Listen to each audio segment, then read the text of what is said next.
تربیت کریں اپنے گھر میں. میں تجربے کی روشنی میں یہ بات عرض کیا کرتا ہوں کہ بھائی بچے باپ کے فرما بردار اس وقت ہوتے ہیں جب اماں انہیں باپ کا فرما بردار کرتے ہیں، اور بچے باپ کے نافرمان بھی تب ہوتے ہیں جب اماں انہیں باپ کا.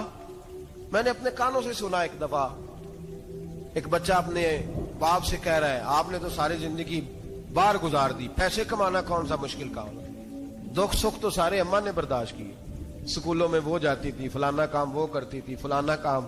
اب یہ سوچ اس کی ذاتی تو نہیں، یہ اس کو دی گئی ہے. اور اگر اس کو یہ سوچ دے دی جائے کہ اماں کہے کہ میں تو اپنوں میں رہی ساری زندگی، میں نے تو اپنوں میں وقت گزارا، اور تیرا باپ تو کئی دفعہ جنازے بھی نہیں پڑھ سکا، نے تو ماں باپ ایسے دفن کر دیے، وہ اگر یہ سوچ فراہم کرے تو پھر بچہ باپ کا فرما بردار ہوتا ہے. اور یہ والی روایتیں ہم بیوی کو سناتے ہیں، حالانکہ کس کو سنانی چاہیے؟ بولیے. بہن اور بیٹی کو. بہن اور بیٹی کو سنائیں یہ باتیں، ان کو سمجھائیں تاکہ آگے جا کے وہ جو گھر ترتیب دیں وہ گھر بڑا عمدہ اور نکھرا ہوا ہو. حضرت سیدنا ابراہیم 13 سال کے بعد آئے، چونکہ گھر میں اللہ تبارک و تعالیٰ کی دوستی کا چرچا تھا، اللہ تبارک و تعالیٰ کی محبوبیت کا غلبہ تھا. 13 سال کے بعد فلما بالغ معه سعیا، بیٹا جب اتنا بڑا ہوا کہ ساتھ چلنے لگا تو حضرت ابراہیم نے اپنے بیٹے کو بلا کے کہا بیٹا مجھے خواب آئی ہے، میں تجھے ذبح کر رہا ہوں، تیری کیا رضا ہے؟ حضرت اسماعیل کہنے لگے یا ابت افعل ما تؤمر، ابا جی اللہ جیسے حکم دیتا ہے میرے ساتھ ویسے ہی کریں، جیسے اللہ حکم دیتا ہے ویسے ہی، بولیے ویسے ہی کریں. حضرت حاجرہ کو کہا کہ ایک دوست نے دعوت کی ہے تو وہاں جا رہے ہیں. بی بی مطمئن ہے، تفصیلات کی ضرورت نہیں، ختم بات، اعتبار ہے، مطمئن ہو گئی. شیطان پیچھے سے آیا اماں کے پاس. ذرا تھوڑی دیر کے لیے تصور جمائیے، یہاں تو پڑوسن آ کے کوئی بات بتا دیتی ہے خاوند کے بارے میں تو کئی مہینے جھگڑا جاری رہتا ہے، پڑوسن محلے دار. شیطان نے آ کے بتایا لفظ کیا ہے؟ کہا حاجرہ تمہیں پتا ہے کہاں جا رہے ہیں؟ کہا دوست کی دعوت میں. تو کہنے لگے دوست کون ہے؟ رب کریم. اور ابراہیم کا خیال ہے کہ اس رب نے مجھے حکم دیا ہے کہ میں ذبح کروں. تو حضرت حاجرہ کہنے لگی کبھی باپ بھی بیٹے ذبح کرتے ہیں؟ شیطان کہنے لگا ان کا خیال ہے کہ ان کے رب نے حکم دیا ہے. جناب حاجرہ فرمانے لگی اگر رب نے حکم دیا تو پھر تو مجھے شیطان لگتا ہے، تو مجھے شیطان لگتا ہے. کا کیا مطلب؟ فرمانے لگی اگر رب کریم کا حکم ہے تو میرے پاس ایک اسماعیل ہے، اگر 1000 بھی ہوتے میں سارے اللہ کے رستے میں پیش کر دے دیتی. مالک کا ہی تو ہے سارا کچھ، اسی کا ہے، اس میں لیت اللہ کی کیا گنجائش؟ حضرت سیدنا ابراہیم علیہ السلام نے بیٹے کے حلق پہ چھری رکھ بھی دی اور چھری چلا بھی دی، رکھ بھی دی، اور وہ تو اللہ کریم نے فرمایا یا ابراہیم قد صدقت الرؤیا، ابراہیم تو نے خواب سچا کر دکھایا، وہ قیامت تک تیرا نام رہے گا.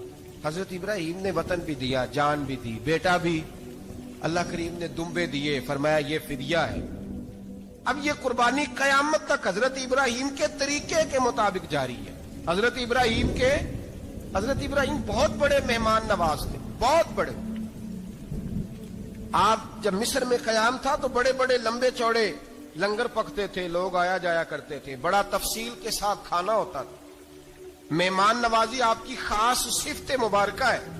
ہمارے ہاں بھی مہمان نوازی ہوتی ہے امیروں کی، بلکہ اب تو مہمان نوازی اس طرح کی ہے کہ کل تیری میرے پاس دعوت ہے اور پرسوں میری تیرے پاس ہے. وہی امیروں میں وہ چکر رہتا ہے، پارٹیاں دوست ایک دوسرے کو ڈالتے ہیں، تیری طرف پارٹی تیری طرف. اور اسی انداز میں اب یہ عید آئے گی نا، ٹکا پارٹیاں ہوں گی جگہ جگہ.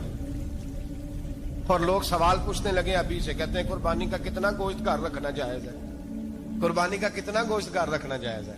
سارا ہی جی ہاں. اس لیے فریزر لے لے، فریج سے نہیں کام چلے گا. سارا ہی جہاز گھر رکھنا سارا ہی جائز ہے، رکھ لیں. او خدا کے بندے، قربانی وہ بندہ دیتا ہے جو سارا سال ہی گوشت کھاتا ہے. صحیح کہہ رہا ہوں؟ قربانی صاحب نصاب، صاحب استطاعت بندہ دیتا ہے نا، تو وہ سارا سال ہی گوشت، تو سارا گھر میں رکھنا بھی جائز ہے، لیکن سارا دے دینا بھی. تو جو آ رہی ہے اس پہ کیوں توجہ کرتے ہو؟ جو دوسرا جائز ہے اس پہ کیوں نہیں عمل کرتے؟ سارا تقسیم کر دیں، بات ختم ہوئی. یقین کریں محرم میں جا کے دوست ٹیلی فون کر کے سوال پوچھتے ہیں, کہتے ہیں صاحب سنا ہے قربانی کا گوشت محرم میں کھانا جائز نہیں. میں کہ نہیں, ربیع الاول چ بھی جائز جے, رجب رمضان تک کھاؤ, کوئی بندہ نہیں منع کرتا, اس لیے کہ کسی کو دینا تو پسند ہی نہیں. یا پھر اس میں سے جو خاص خاص چیزیں ہیں وہ اپنی فریج میں, اور باقی جو ہے وہ دوسروں کے لیے. یہ کیا طریقہ ہے ہمارا, اور اسی پہ عمل ہے. اللہ تبارک و تعالی ہمیں سمجھنے کی توفیق عطا فرمائے. یہ قربانی حضرت ابراہیم کا طریقہ ہے. حضور نے اگرچہ نبی پاک کی اپنی سنت تھی, یہ بھی کہہ سکتے تھے سنتی و سنت ابیکم ابراہیم, میری سنت ہے اور تمہارے باپ ابراہیم کی سنت ہے. یہ نہیں فرمایا. جب صحابہ نے کہا قربانی کیا ہے, فرمایا سنت ابیکم ابراہیم, یہ تمہارے باپ ابراہیم کی سنت ہے. ہر صاحب نصاب پر قربانی واجب ہے. جو زکوٰۃ کا نصاب رکھتا ہو اس پر قربانی واجب ہے. یعنی ضروریات سے زیادہ اتنے پیسے, جتنے پیسوں سے زکوٰۃ فرض ہوتی ہے, اتنے پیسے جس آدمی کے پاس قربانی سے پہلے آ جائیں اس آدمی پر قربانی کرنا واجب ہے. بکرا, چھترا, دمبا 1 سال کا, یا دمبا 6 مہینے کا ہو پر اتنا بڑا محسوس ہوتا ہو کہ لگے 1 سال کا ہے, اس کی قربانی ہو سکتی ہے. جانور میں کوئی عیب نہیں ہونا چاہیے. اتنا کمزور نہ ہو کہ ذبح جہاں اسے کرنا ہے وہاں وہ چل کے جا نہ سکے, اتنا کمزور جانور نہ ہو. اس کے اندر بظاہر کوئی اتنا بڑا نقص نہ پایا جاتا ہو, کانا نہ ہو, لنگڑا نہ ہو, کوئی اس کی ہاتھ نہ کٹے ہوئے ہوں, ایسا نقص جو واضح ہو. بکرا 1 سال کا, گائیں اور بھینس یہ 2 سال کی, اونٹ 5 سال کا. اب اس میں یہ ہے کہ ہمارے بہت سارے دوست, چونکہ ہم دیہاتی لوگ ہیں, تو پوچھتے ہیں کہ دوندا نہیں ہے تو چوگا نہیں ہے. تو یہ ہماری پنجابی کی اصطلاحات ہیں, پنجابی کی. شریعت اسلامیہ نے سال بتائے ہیں. یہ تو ہم نے اپنی آسانی کے لیے, یا دیہاتوں میں جو ماحول تھا اس طرح کا جانور لیں, خوبصورت جانور لیں. جو نصاب ہے وہ بھی میں نے آپ کو بتایا. لیکن ایک اور پہلو بھی ہے, نبی پاک صلی اللہ علیہ وسلم پہ زکوٰۃ کبھی فرض نہیں ہوئی, کبھی حضور پہ زکوٰۃ فرض نہیں ہوئی. نبی پاک صلی اللہ علیہ وسلم کے پاس اتنا سرمایہ کبھی اکٹھا ہوا ہی نہیں کہ زکوٰۃ فرض ہو. لیکن نبی پاک کے صحابہ فرماتے ہیں کہ مدینے کے 10 سالوں میں اللہ کے رسول نے ہر سال قربانی فرمائی ہے, ہر سال قربانی دی. اور جس سال حضور حج کرنے گئے اس سال اللہ کے نبی نے 63 اونٹ ذبح فرمائے. اور حضور صلی اللہ علیہ وسلم جب اونٹ ذبح کرنے لگتے نا تو صحابہ کہتے ہیں اونٹ خود دوڑ کے حضور کے سامنے آ کے لیٹ جاتا, اور نبی پاک اسے ذبح کرتے اور فرماتے ہیں ایک دوسرے کو دھکے دیتے اونٹ کے, پہلے میں نے جانا ہے ذبح ہونے کے لیے, پہلے میں نے, انہیں پتا تھا کہ جو مصطفیٰ کے ہاتھوں ذبح ہوگا وہ تو دائمی زندگی پا جائے گا, یہاں بھی وہاں بھی زندہ. 63 اونٹ ذبح کیے. ایک اونٹ میں کتنی قربانیاں ہوتی ہیں؟ 7. اب 63 کو 7 سے ضرب دو گے تو کتنی بنے گی؟ اور پھر نبی پاک صلی اللہ علیہ وسلم نے 10 سال مدینہ منورہ میں قربانی دی, ہر سال. اب وہ 63 اونٹ, ایک اونٹ میں 7 قربانیاں, ہر سال یہاں قربانی. اور مولا علی شیر خدا فرماتے ہیں نبی پاک 2 قربانیاں دیتے. میں نے کہا حضور 2 جانور ذبح کر رہے ہیں آپ, تو حضور نے فرمایا ایک میری طرف سے, ایک میری امت کی طرف سے, غریبوں کی طرف سے. اور حضرت علی کو حضور نے وصیت فرمائی تو 2 دیا کرے گا. یا رسول اللہ صلی اللہ علیہ وسلم میں غلام ہوں, خادم ہوں. حضور نے فرمایا علی ایک تو نے اپنی دینی ہے, ایک میری طرف سے دینی ہے. 2 قربانیاں. مولا علی نے بھی ساری زندگی 2 قربانیاں دی. حضرت علی بھی مال کے نصاب نہیں تھے, اپنا مکان ہی نہیں تھا, کوئی کاروبار نہیں تھا, کئی دن فاقے رہتے تھے, پر قربانیاں کتنی دیتے تھے؟ 2. ہمارے پاس ویسے اگر سسرال میں, میکے میں, کزنوں میں کچھ شادی ہو جائے تو 50-60 ہزار کا خرچہ برابر ہے, وہ پکا ہے. اور قربانی کی باری غریب ہو گئے, سارے غریب ہو گئے. کہتے نہیں یہاں مشکل ہے. اور خدا کے بندے اللہ کے ساتھ تجارت کر, اس کے رستے میں 1 دے گا, رب تجھے 70 گنا اضافہ کے ساتھ عطا فرمائے گا. قربانی مال کے نصاب پہ ہے. کوشش کیا کریں کہ اللہ کے رستے میں جب دینا ہو پھر لیت اللہ سے بچیں, خوبصورت جانور لائیں. جن کو اللہ نے توفیق دی ہے ان کے لیے نصیحت ہے, جن کو اللہ نے توفیق دی. میں نے اپنے حضرت صاحب کو دیکھا ہے, وہ کہتے تھے کئی جانور اللہ نے بڑا نوازا ہے. کہتے ایک میرا ہے, ایک میرے ماں کا, ایک میرے باپ کا ہے, ایک میرے فلاں استاد صاحب کا, ایک میرے پیر صاحب کا ہے. یہ جانور غوث اعظم جیلانی کا نام کا دے رہا ہوں. اور پھر ایک بڑا خوبصورت جانور بندہ ہوتا اور حضرت خود ان کو چارہ ڈال رہے ہوتے. تو حضور یہ کیا ہے؟ فرمانے لگے یہ میں رسول اللہ کے نام پہ قربان کروں. یہ نبی پاک